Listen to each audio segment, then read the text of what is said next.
Você sabe me dizer o que significa paranismo? Paranismo? Acho que é algum tipo de peixe, não é? Paranismo.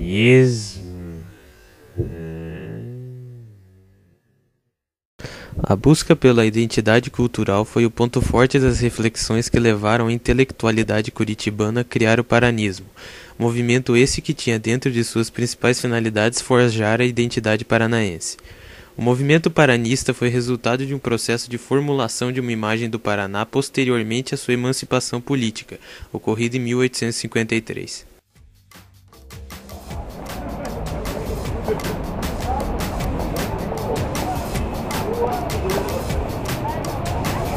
Uma parte da produção artística paranaense tendia a estabelecer ainda mais as correntes que levavam à exaltação do pinheiro. Tão forte quanto o próprio pinheiro foi a sua solidificação no Estado, tanto pedagogicamente através da imposição à população, quanto ao reforço remontado aos artistas. O conceito paranista está espalhado em todos os cantos da cidade.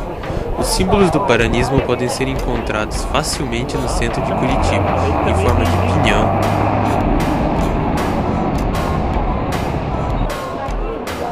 araucária,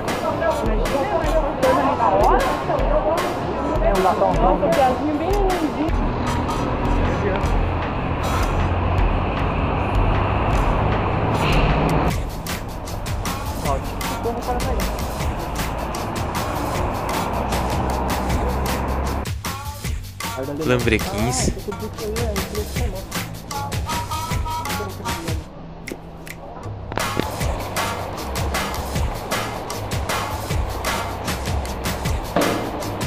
e pinhas.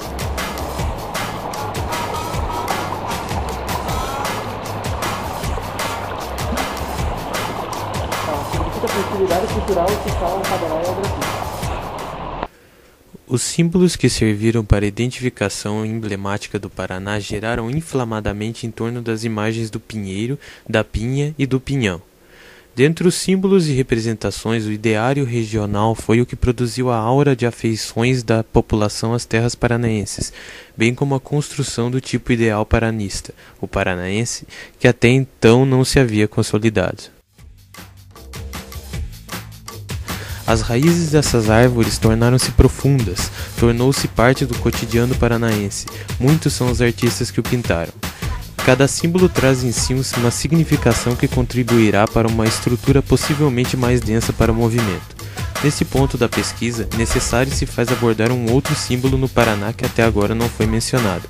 Atualmente, os paranaenses reconhecem, além do pinheiro, da pinha e do pinhão, também a gralha azul.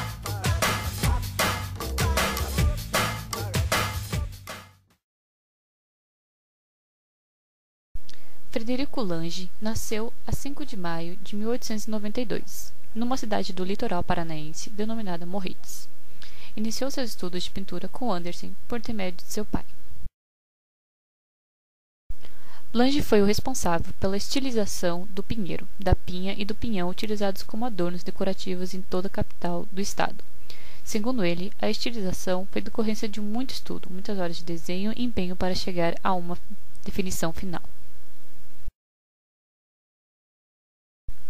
Lange de Morretes, apesar de ter dado sua imensa colaboração ao movimento paranista, com as estilizações que posteriormente tomaram conta das avenidas e praças curitibanas, produziu ainda diversas pinturas retratando o pinheiro.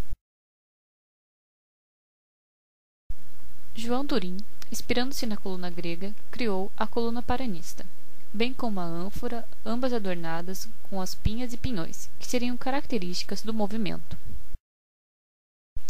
João Turim utilizou a coluna grega, mundialmente conhecida, e adornou com os símbolos que seriam característicos do movimento paranista. Isso pode ser observado claramente na presença de pinhões e pinhas expostas como que numa colagem na estrutura da coluna, que agora passa a ser a coluna paranaense. Turim disse: "Os nossos arquitetos e os nossos artistas nunca deram-se a pena de olharem para a nossa deslumbrante flora, a mais rica do mundo, onde existem elementos preciosos e suficientes para uma decoração genuinamente nossa e moderna. Entretanto, até agora, ela viveu esquecida e desprezada, na sua exuberante beleza, para dar lugar a ornamentos estrangeiros que chegam deturpados dos modelos primitivos. Essa arte, chamada de estilo paranaense, foi uma tentativa de construção de uma identidade regional no estado do Paraná. Os paranistas tiveram a preocupação de construir obras que tivessem um elo perfeito com o imaginário popular da época, estabelecendo assim uma sintonia entre os símbolos criados pela elite curitibana, ou seja, pelos intelectuais da época, e a população que os acolheu. Hoje, os símbolos criados continuam presentes maciçamente na capital do estado, fazendo parte de um cenário comum, seja nas praças, nas construções, nas calçadas. Porém, a maioria das pessoas que pisam no petit pavês com formas de pinhões estilizados por Lang de Moretti não faz ideia do que há por trás dessas produções e desconhece sua história. Os desenhos presentes em cada pedra dos calçamentos curitibanos nos remetem a um passado que os paranaenses perdem por não conhecer. A fórmula de Lange de Moretti, ou seja, a estilização da caruma, bem como dos pinhões, foi parar nas calçadas de Curitiba, em tom de vermelho castanho, preto e branco, em petit pavé, nome francês, também conhecido como mosaico português.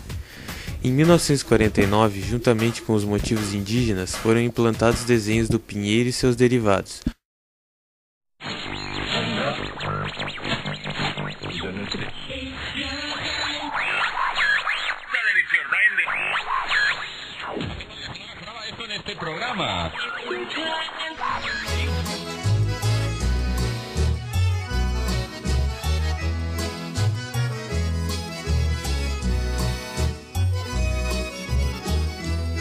Morena, que bicho é aquele que cantou lá no sertão?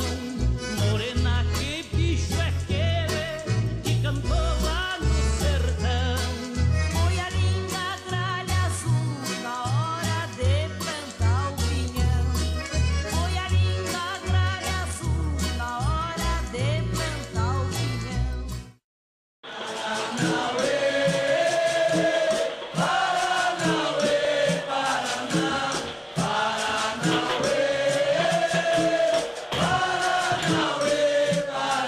Vou-me embora pra favela, Paraná, como já disse que vou, Paraná.